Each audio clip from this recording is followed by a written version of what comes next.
নমস্কার বন্ধুরা, বাংলার বাগানে আপনাদেরকে স্বাগত। আপনারা সবাই নিশ্চয়ই ভালো আছেন, আর গাছকে ভালো রাখার জন্য আপনাদেরকেও ভালো থাকতে হবে। অন্যান্য দিন আমি যেরকম গাছ পরিচর্যা বা প্রতিস্থাপন বা গাছে কীভাবে ট্রিটমেন্ট করতে হবে সেসব বিষয়ে ভিডিও আমি আপনাদের সঙ্গে শেয়ার করি। আজ কিন্তু পুরো অন্য রকমের ভিডিও আমি আপনাদের সঙ্গে শেয়ার করতে চলেছি। আপনারা টাইটেল আর থাম্বনেল দেখে নিশ্চয়ই বুঝে গেছেন যে আমি আজ আপনাদের সঙ্গে কী ভিডিও শেয়ার করতে চলেছি। হ্যাঁ, ঠিকই ধরেছেন। আমি আজ আপনাদের সঙ্গে অ্যাডেনিয়াম গাছে কিভাবে গ্রাফটিং করে আমি সেই ভিডিও আপনাদের সঙ্গে শেয়ার করতে চলেছি। ভিডিওটিকে স্কিপ না করে সম্পূর্ণ ভিডিওটি দেখার অনুরোধ রইল। তাহলে আপনারা কিন্তু খুব সহজেই আপনাদের বাড়িতে পছন্দের মতো আপনারা অ্যাডেনিয়াম গাছের গ্রাফটিং আপনারা নিজেরাই খুব সহজেই করতে পারবেন। তো তাহলে চলুন সেই অ্যাডেনিয়াম গাছে কীভাবে গ্রাফটিং করতে হয় তা দেখে নিই। তাহলে দেখেন, এই হলো সেই অ্যাডেনিয়াম গাছ। আপনারা দেখে নিশ্চয়ই বুঝতে পারছেন, অনেকে যারা বাগান করেন আর কি, বিশেষ করে অ্যাডেনিয়াম গাছ করেন আর কি, মানে অ্যাডেনিয়ামের বিশেষজ্ঞ যারা, তারা দেখে নিশ্চয়ই বুঝতে পারছেন এটা কী ভ্যারাইটির অ্যাডেনিয়াম গাছ। এটা হচ্ছে নর্মাল সিঙ্গেল পাপড়ি যে অ্যাডেনিয়াম গাছ হয়, সেই সিঙ্গেল পাপড়ি অ্যাডেনিয়াম গাছ। তো কালারটি খুব একটা পছন্দ হয়েছে ঠিকই, আমার কালারটি খুব একটা ভালো লাগে না। সিঙ্গেল পাপড়ি যেহেতু খুব একটা মানে আমার পছন্দ হয় না। তো এই গাছে আজকে আমি দেখাবো আপনাদেরকে কিভাবে রোজি ভ্যারাইটির অ্যাডেনিয়াম গাছের গ্রাফটিং করবেন। আশা করি আপনারা খুব সহজেই এই অ্যাডেনিয়াম গাছের গ্রাফটিং করা শিখে যাবেন এবং আশা করি আপনাদেরও অনেক কাজে লাগবে। এবং আপনারা আপনাদের পছন্দের মতো অ্যাডেনিয়াম গাছের ডাল নিয়ে এসে আপনারা আপনাদের বাড়িতে এরকম ভ্যারাইটির যেসব অ্যাডেনিয়াম গাছ রয়েছে সেই গাছের সঙ্গে আপনারা রোজি ভ্যারাইটি অ্যাডেনিয়াম গাছের গ্রাফটিং আপনারা খুব সহজেই করতে পারবেন। তো তাহলে চলুন কিভাবে এই অ্যাডেনিয়াম গাছের সঙ্গে রোজি ভ্যারাইটি অ্যাডেনিয়াম গাছের গ্রাফটিং করে তা আমি আপনাদেরকে দেখিয়ে দিচ্ছি। তো প্রথমেই বলি, এই অ্যাডেনিয়াম গাছে গ্রাফটিং করতে গেলে কিন্তু কয়েকটি উপাদান আর কি আমাদের আগে দরকার। সেটি হলো, প্রথমেই আমি বলি, ধারালো ব্লেড বা ধারালো ছুরি নিয়ে নেবেন আপনারা। কারণ ধারালো ছুরি বা ব্লেড না হলে কিন্তু এই গাছে কিন্তু সহজে গ্রাফটিং করা যাবে না। সেই জন্য আমি করেছি কি, এরকম একটি নতুন ধারালো ব্লেড আমি নিয়ে নিয়েছি। ব্লেড বা ছুরি যাই দিয়ে আপনারা গ্রাফটিংটা করবেন, মনে করে কিন্তু সেই ব্লেড বা ছুরিটিকে মনে করে স্যানিটাইজার করে নেবেন। তাহলে কিন্তু মানে গ্রাফটিংটি সাকসেসফুল হওয়ার সম্ভাবনা থাকে বেশি। কোনো জীবাণু এতে না থাকে সেদিকে একটু খেয়াল রাখবেন। আর তার সঙ্গে লাগবে, আপনাদেরকে আমি দেখাচ্ছি, গ্রাফটিং পেপার। দেখেছেন, এরকম গ্রাফটিং পেপার লাগবে বা গ্রাফটিং টেপও বলে অনেকে। আর এর সঙ্গে লাগবে সুতো আপনারা ইউজ করতে পারেন বা গাটারও আপনারা ইউজ করতে পারেন। কারণ গ্রাফটিং যখন আমরা করে ফেলু ফাইনালি, তখন এই টেপ দিয়ে আর কি যখন আমরা কভার করব সেই গ্রাফটিং এরিয়াটা, তখন কিন্তু সুতো বা গাটার দিয়ে আমাদেরকে সেই গ্রাফটিং এরিয়াটাকে বেঁধে দিতে হবে। সেই জন্য সুতো বা গাটার আপনাদেরকে নিতে হবে। এই তিনটি উপাদান হলেই কিন্তু আপনাদের অ্যাডেনিয়াম গাছে খুব সহজেই কিন্তু আপনারা গ্রাফটিং করতে পারবেন। তো তাহলে চলুন কিভাবে গ্রাফটিং করে অ্যাডেনিয়াম গাছে আমি আপনাদেরকে দেখাচ্ছি। আপনারা মনোযোগ সহকারে এই অ্যাডেনিয়াম গাছের গ্রাফটিং পদ্ধতিটি দেখবেন কিন্তু, তাহলে কিন্তু আপনারা খুব সহজেই শিখে যাবেন এই কাজটি করা। এই কাজটি করা খুব একটা কঠিন বিষয় নয়, তবে একটু সাবধানতা অবলম্বন আমাদেরকে করতে হবে। তো দেখুন, এখানে আমি একটি পরিণত অ্যাডেনিয়াম গাছ আমি নিয়ে নিয়েছি। এর সঙ্গে আমি রোজি ভ্যারাইটির অ্যাডেনিয়াম গাছ আজকে আমি গ্রাফটিং করা আপনাদেরকে দেখাবো। তো এর জন্য আমাদেরকে একটি এরকম পরিণত ডাল এই অ্যাডেনিয়াম গাছে আমাদেরকে বেছে নিতে হবে। এটাও পরিণত, এটাও পরিণত, তবে এই ডালটা আমার বেশি পছন্দ হচ্ছে। আপনারা সবসময় খেয়াল রাখবেন যে অ্যাডেনিয়াম গাছে আপনারা গ্রাফটিং করবেন সেই গাছে যেন একটি পরিণত ডাল অবশ্যই যেন থাকে, সেদিকটা কিন্তু খেয়াল রাখবেন। তো এটা হলো পরিণত অ্যাডেনিয়াম গাছের ডাল। এই ডালের সঙ্গেই আমি গ্রাফটিং করব। এই গ্রাফটিংটা সফল হওয়ার সম্ভাবনা থাকে বেশি। তো দেখুন আমি কিভাবে এই গ্রাফটিং করি আপনাদেরকে আমি দেখাচ্ছি। তো এই ডালটির ক্ষেত্রে একটি কাজ আমাদেরকে করতে হবে আগেই, যে অংশ থেকে আমি গ্রাফটিং করব সেই অংশটিকে একটু কেটে নিতে হবে এরকম ধারালো ব্লেড বা ছুরির সাহায্যে। তো আমি ঠিক এই অংশ থেকে এই ডালটিকে কেটে দেবো। এরকম সমানভাবে কিন্তু কাটতে হবে, কোনো অ্যাঙ্গেল বা টেরা বেঁকা করে কাটলে কিন্তু হবে না। এরকম একবারে কিন্তু পুরো কেটে দিতে হবে। ডালটি কাটা অংশ বেশ ঠিক হয়েছে, আমি আপনাদেরকে কাছ থেকে দেখাচ্ছি। আরও দেখেছেন, এরকম সমানভাবে ডালটিকে কেটে দিতে হবে। যাতে কোনো এবড়ে খবড়ো যাতে কোনো এলোমেলো বা এবড়ে খবড়ো যাতে না হয়ে যায়, মানে কোনো জায়গায় উঁচু কোনো জায়গায় নিচু যাতে না হয় সেদিকটাতে আমাদের আগে খেয়াল রাখতে হবে। আপনারা নিশ্চয়ই দেখতে পাচ্ছেন এই অ্যাডেনিয়াম গাছের পুরো মিডিল অংশে দেখেন একটি গোল সার্কেল রয়েছে, ঠিক গোল সার্কেলের মতো রয়েছে সাদা অংশ। আর আমি যে ডালটি কেটেছি অ্যাডেনিয়াম গাছের এই ডালটি, ঠিক এখানেও কিন্তু একটা গোল এরকম সার্কেল রয়েছে। এই বিষয়টির দিকে আপনাদেরকে লক্ষ্য রাখতে হবে। এই যে রোজি ভ্যারাইটির অ্যাডেনিয়াম গাছের ডালে যে গোল সার্কেলটা আপনারা দেখতে পাচ্ছেন, এই অ্যাডেনিয়াম গাছের ডালেও ঠিক একই রকম গোল সার্কেল রয়েছে। এই গোল সার্কেলগুলিকে কিন্তু আমাদেরকে অ্যাডজাস্ট করে দিতে হবে, মানে একই অংশে পড়তে হবে। কারণ এই সার্কেলগুলি এক জায়গায় যদি না পড়ে তাহলে কিন্তু আপনাদের গ্রাফটিং করা পুরো ব্যর্থ হয়ে যাবে।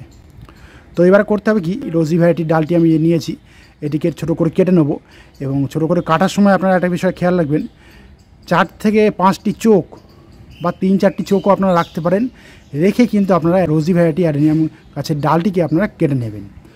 তো দেখুন আমি কীভাবে কাটছি ডালটিকে। তো দেখুন এই হলো সেই রোজি ভ্যারাইটির অ্যাডেনিয়াম গাছের ডালটি। এক্ষেত্রে কিন্তু আমাদেরকে 4 থেকে 5টি চোখ আমাদেরকে বেছে নিতে হবে। তার মধ্যে দেখুন এই একটি চোখ, দুটি, 3টি, 4টি, 5টি, এই 5টি চোখ আমাদেরকে নিতে হবে। বা এই চোখটিও আপনি রাখতে পারেন, অসুবিধা নেই, তবে দরকার নেই। 5টি চোখ আমি রেখে দেবো। এই 5টি চোখকে রেখে দিলে হবে কি, ফার্স্ট চোখটি যদি কোনো কারণে মানে ফেল হয়ে যায় বা ব্যর্থ হয়ে পড়ে, সেকেন্ড চোখটি আবার তখন কাজ করতে পারে। এইভাবেই সেকেন্ড চোখটি যদি ব্যর্থ হয়ে পড়ে, থার্ড চোখটিও কিন্তু কাজে লাগতে পারে। তো এই 4-5টি চোখ রেখে আমি অ্যাডেনিয়াম গাছের ডালটিকে কেটে নেব। তো দেখুন এখানে আমি যে কটা চোখ রেখেছি, 4-5টি চোখ আমি রেখে কিন্তু অ্যাডেনিয়ামের ডালটিকে আমি কেটেছি। এবং আপনারা নিশ্চয়ই দেখতে পাচ্ছেন ওই যে মিডিলে যে অংশটি রয়েছে সার্কেলের মতো, সেই সার্কেলটির সঙ্গে আমি মেন যে গাছ অ্যাডেনিয়াম গাছের সিঙ্গেল পাপড়ি আর কি, সেই অ্যাডেনিয়াম গাছের ওই সার্কেলে, ওই গাছে ওই ডালেও কিন্তু এরকম একটা সার্কেল রয়েছে। ওই অ্যাডেনিয়াম গাছের এই সার্কেলের সঙ্গে আমি এই যে গ্রাফটিং করা যে ডালটি, আমি সেই যে সার্কেলটি দেখতে পাচ্ছেন সেই সার্কেলটিকে মিলিয়ে দেব, তাহলেই কিন্তু গ্রাফটিংটি সাকসেসফুল হবে। আর সবসময় খেয়াল রাখবেন আপনারা, এটা কিন্তু মনে করে রাখবেন কোন দিকটা উপরে এবং কোন দিকটা নিচে। কখনই কিন্তু নিচের দিকটা উপরে বা উপরের দিকটা নিচে কখনই কিন্তু দেবেন না, তাহলে কিন্তু পুরো ব্যর্থ হয়ে যাবে। দেখুন এই হলো যে মেন অ্যাডেনিয়াম গাছটি, এই ডালেও কিন্তু মিডিলে সার্কেল রয়েছে। আর যে গাছটি আমি সঙ্গে গ্রাফটিং করবো, অ্যাডেনিয়াম গাছের সঙ্গে গ্রাফটিং করবো, সেই ডালে মিডিলে কিন্তু সার্কেল রয়েছে। ওই সার্কেল দুটিকে কিন্তু অবশ্যই মেলাতে হবে আমাদেরকে। এই বিষয়ে কিন্তু আমাদেরকে কেয়ারফুলি হতে হবে। তো এবারে আমি করব কি, পুরো দেখুন আপনারা। তো দেখুন আমি আপনাদেরকে এই গ্রাফটিং করাটা দেখাচ্ছি, একটু জুম করে নিয়ে আমি দেখাচ্ছি আপনাদেরকে। এই অ্যাডেনিয়াম গাছেও কিন্তু মিডিলে একটি সার্কেল রয়েছে। আর এই যে রোজি ভ্যারাইটির যে অ্যাডেনিয়াম গাছের ডালটি আমি গ্রাফটিং করব, সেই ডালেও কিন্তু মিডিলে সার্কেল রয়েছে। এই মিডিলের সার্কেলগুলির সঙ্গে কিন্তু আমাদেরকে মিলিয়ে নিতেই হবে। কিভাবে এই সার্কেল দুটিকে মেলাবেন আমি আপনাদেরকে দেখিয়ে দিচ্ছি। দেখেন এরকম মেন অ্যাডেনিয়াম ডালের উপরে রেখে এই গ্রাফটিং করা ডালটিকে এইভাবে একদম পুরো একেবারে বসিয়ে দেবেন। এই দেখেন এইভাবে পুরো আপনারা বসিয়ে দেবেন, দিয়ে এরকম আঙুল দিয়ে ধরে রাখবেন। দেখেছেন এইভাবে ধরে রেখে এবার করবেন কি, সেই টেপটিকে নিয়ে এবার আমাদেরকে এরকম টান করে নিয়ে আমাদেরকে বেঁধে দিতে হবে। সবসময় খেয়াল রাখবেন যে গ্রাফটিং করা যে অংশটি সেটা যেন নড়ে না যায়, সেদিকটাতে কিন্তু অবশ্যই খেয়াল রাখবেন, কারণ নড়ে গেলে কিন্তু গ্রাফটিং ব্যর্থ হয়ে যাবে।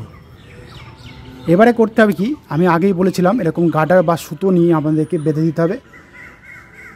সেই জন্য আমি করেছি কি, এই একটি গার্ডার আমি নিয়েছি এবং একদম নিচের অংশে যেখান থেকে আর কি মেন অ্যাডেনিয়াম গাছের ডালটা রয়েছে, সেখানে আমি এরকম এই গার্ডারটিকে ঘুরিয়ে আমি বেঁধে দেব, যাতে কোনো এয়ার পাস না হতে পারে।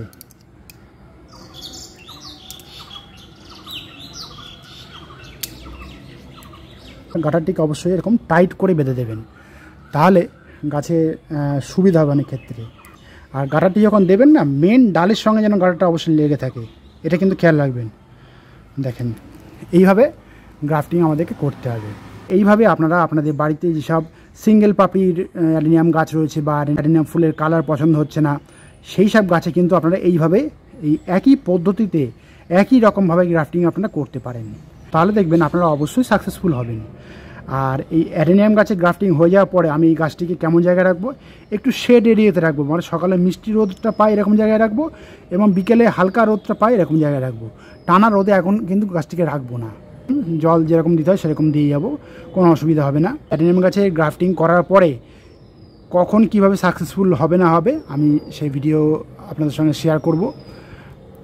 আপনারা আমার সঙ্গে থাকুন। আর আপনাদের বাড়িতেও এরকম অ্যাডেনিয়াম সিঙ্গেল পাপড়ি অ্যাডেনিয়াম গাছ থাকলে আপনারা এইভাবেই কিন্তু গ্রাফটিং খুব সহজেই করতে পারবেন এবং আশা করি আপনারাও কিন্তু সাকসেসফুল হবেন। এবং তার সঙ্গে সঙ্গে আরেকটা কথা বলি, আমিও আশা করি সাকসেসফুল হব, কারণ এর আগে আমি একটি অ্যাডেনিয়াম গাছেও আমি গ্রাফটিং করেছিলাম, সেক্ষেত্রে আমি সফলও হয়েছিলাম।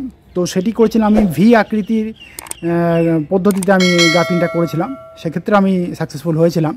তবে সেক্ষেত্রে সাকসেসফুল হতে সময় লেগেছিল, কারণ এই গ্রাফটিং পদ্ধতি সাকসেসফুল হতে সময় লাগে, 40 থেকে 45 দিনও লাগতে পারে, আবার 50-60 দিনও লেগে যেতে পারে, যার গাছের গ্রোথ যেরকম হবে এবং যে রোজি ভ্যারাইটির অ্যাডেনিয়াম গাছের সঙ্গে আমি গ্রাফটিং করলাম সেই গাছের বৃদ্ধির উপরেও কিন্তু এটা নির্ভর করে। এক্ষেত্রে চিন্তার কোনো ব্যাপার নেই, গাছটিকে আপনার যত্নে রেখে দেবেন আর দেখবেন আপনাদের কাছে ওই চোখ থেকে কিন্তু নতুন নতুন পাতা গজাচ্ছে। সেই ভিডিওটিও আমি আপনাদের সঙ্গে শেয়ার করব, যখন এই গাছের মানে ওই চোখ থেকে আর কি নতুন নতুন পাতা বার হবে, আমি সেই ভিডিওটি শেয়ার করব। আপনাদের চিন্তার কোনো কারণ নেই। তো আপনাদের বাড়িতেও যদি এরকম সিঙ্গেল পেটালের অ্যাডেনিয়াম গাছ থাকে, আমি যেভাবে আপনাদেরকে দেখালাম ঠিক সেইভাবেই আপনারা রোজি ভ্যারাইটি অ্যাডেনিয়াম গাছের ডাল সংগ্রহ করে আপনারা এই একই পদ্ধতিতে কিন্তু গ্রাফটিং করতে পারেন। দেখবেন আপনারাও কিন্তু খুব সহজেই সাকসেসফুলি হবেন এই গ্রাফটিং করতে। তো বন্ধুরা, আজ এই পর্যন্তই। আর কোনো কমেন্ট থাকলে কিন্তু বাংলার বাগানকে জানাতে ভুলবেন না, কারণ বাংলার বাগান সবসময় আপনাদের পাশে ছিল, আছে এবং থাকবে। আর আমার এই ভিডিওটি যদি আপনাদের ভালো লাগে তবে লাইক করবেন, গাছপ্রেমী বন্ধুদের মধ্যে শেয়ার করবেন এবং আমার চ্যানেলটিকে সাবস্ক্রাইব করে বেল আইকনটিকে প্রেস করে অল নোটিফিকেশনটিকে প্রেস করে রাখবেন, যাতে নিত্য নতুন ভিডিওগুলি আপনাদের কাছে খুব সহজেই পৌঁছে যেতে পারে।